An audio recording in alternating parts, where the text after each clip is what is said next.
iPhone mini is the second generation of the mini iPhone and is also the last generation of the mini lineup.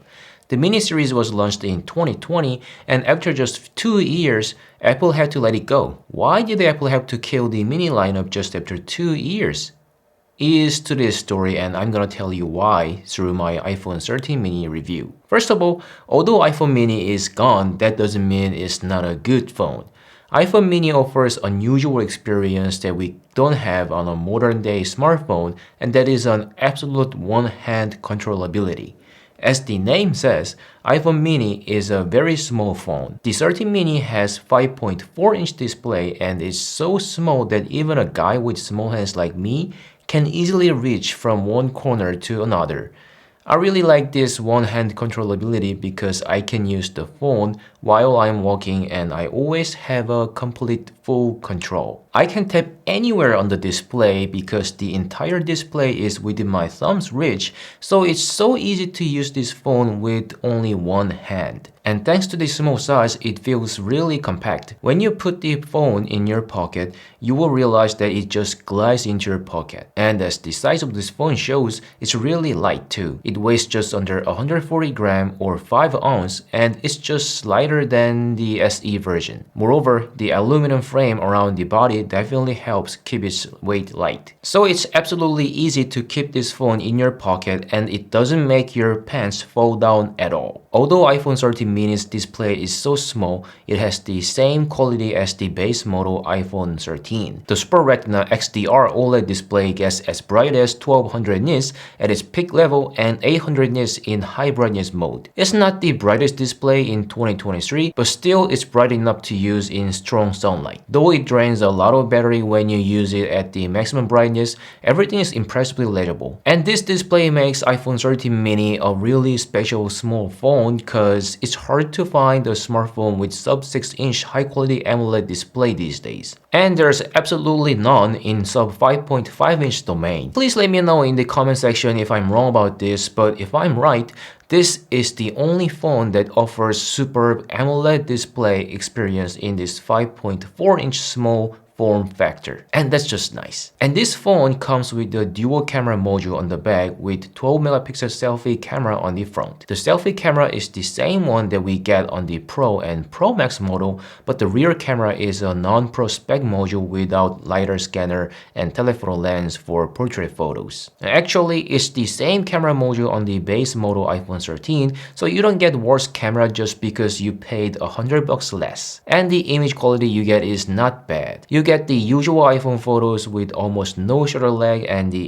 image that it makes is overall very satisfying. For telephoto image, it doesn't make as sharp photo as 13 Pro or Pro Max, but it's still usable. One thing that's missing is, although it has an ultra-wide lens, it doesn't automatically change to ultra-wide lens to take macro shot. This feature is called macro control and is on Pro and Pro Max model only. So what I do to take a macro photo on mini is I zoom in like 3x and take a shot.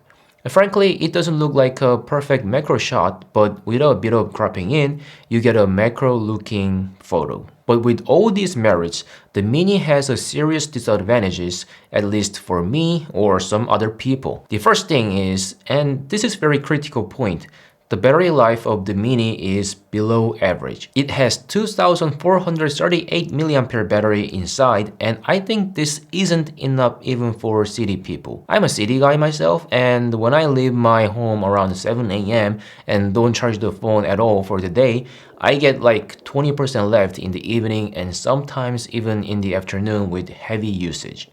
And when I go on a travel, I use Google Maps all the time to navigate and keep the display on. The display drains battery very quickly. I had many occasions where my battery went below 10% level, so I had to charge my phone with my power bank, and it wasn't really a pleasant experience at all. For someone who don't use the phone very often, the battery life might be just enough. Or if you stay indoors all the time and have an easy access to power source, then the battery life might not be an issue. However, I've heard many complaints from my office worker friends about its short battery life. And frankly, I think 2400 something battery capacity is actually pretty small these days. The small battery allows iPhone 13 mini to have small size, but the battery doesn't do any good to make it a 2-day phone or even 1-day phone for power users like me. In the same context, small display makes this phone very compact, but in my opinion, it's way too small for content consumption. Many people consume contents on their phones these days, and the mini display is way too small to fully enjoy contents. I always switch to a bigger phone when I watch YouTube video because the display feels so stuffed. The display quality is awesome, but it's just too small for a lot of things to happen in it. And one more stuff about the small display. And actually, it's not about the display itself, but it's about the stuff that is situated right on top of the small display, and that is the notch. When Apple announced the iPhone 13 series, one of the main selling points was the smaller notch. The notch on the 13 mini is exactly the same size as the notches on the other 13 series models, but it doesn't feel as small as the others.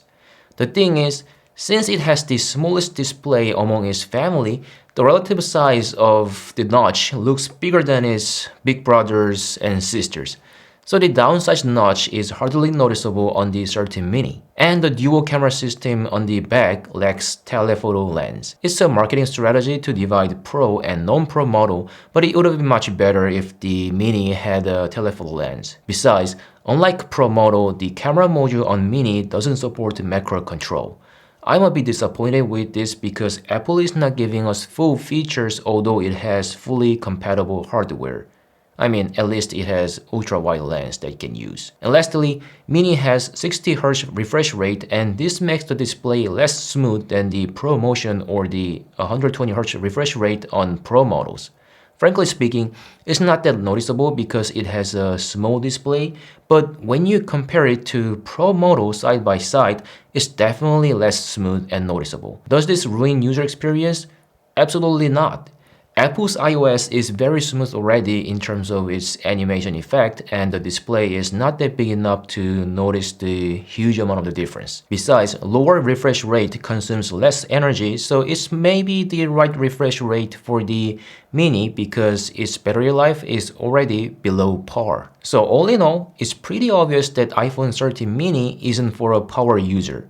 Although A15 Bionic chip is powerful enough for any tasks, the display size is way too small to fully enjoy content consumption experience. Whenever I watch a video for more than 10 minutes, I found myself looking for a device with bigger display like my iPhone 13 Pro Max or Galaxy S22 Ultra just because I want to get a better viewing experience on a bigger display. I wouldn't say it's totally useless for content consumption because the display quality is still super awesome. But there's definitely a physical limitation of having a small display. And this explains why Apple didn't launch iPhone 14 mini. I would say the current smartphone market is all about how much you can view and do on the screen. So there's not a lot of demand for a small phone, and I guess that's why iPhone mini series didn't do well in terms of sales number. In my opinion, it was totally reasonable for Apple to kill the mini iPhone because people's interest moved from having a small compact phone with a smaller display and battery to bigger phones with a larger display and a long-lasting battery life. However, I think iPhone mini is still a very attractive phone for people who like small phones.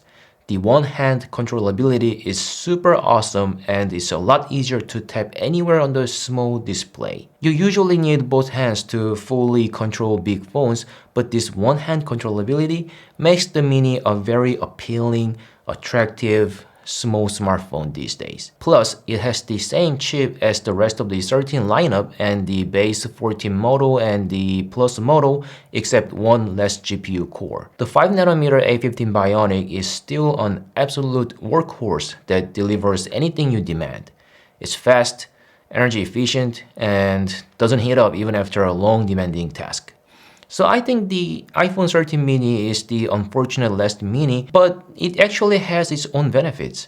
And if you appreciate those benefits that is kinda hard to find in this small form factor nowadays, then I guess you will like it and it will deliver what you want at least in the next, I don't know, maybe 4 or 5 years. if you're okay with the short battery time. And that's it for today. Thanks for watching my video, and don't forget to subscribe and like. Then, as always, see ya!